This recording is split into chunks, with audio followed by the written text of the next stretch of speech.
நடிகை சாய் தன்ஷிகா அவர்கள் சமீபத்தில ஒரு இன்டர்வியூல நெறைய விஷயங்கள் பகிர்ந்துக்கிட்டாங்க. அதில குறிப்பா இந்த விஷயத்த பகிர்ந்தாங்க. அதாவது விழித்திரு பட ப்ரமோஷன்ல ராஜேந்திரன் பெயர சொல்ல மறந்தது திட்டமிட்டது கிடையாது.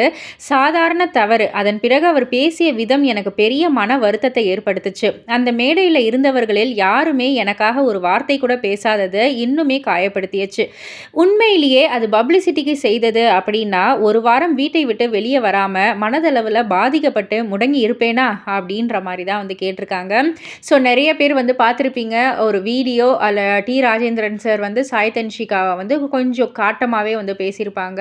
"நீ எல்லாம் என் பேர சொல்லலன்னா, நான் என்ன இதுவாயிடுவேனா?" அப்படின்ற மாரிலாம் கொஞ்சம் பேசியிருப்பாங்க. பட் ஆனா தற்செயலாக பேர சொல்ல மறந்தது. இது இயல்பா அனைத்து மனிதர்களுக்கும் உண்டு மறதி அப்படின்றது.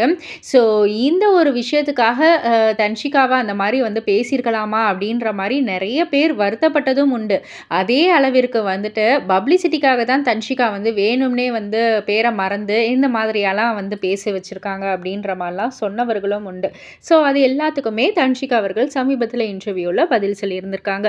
இத பத்தி நீங்க என்ன நினைக்கிறீங்க? உங்களுடைய கருத்து என்ன? அப்படின்றத கீழ உள்ள கமெண்ட் பாக்ஸ்ல குறிப்பிட்டு சொல்லுங்க. மறக்காம சேனல சப்ஸ்கிரைப் பண்ணி பக்கத்துல உள்ள பெல் ஐகான கிளிக் பண்ணிடுங்க.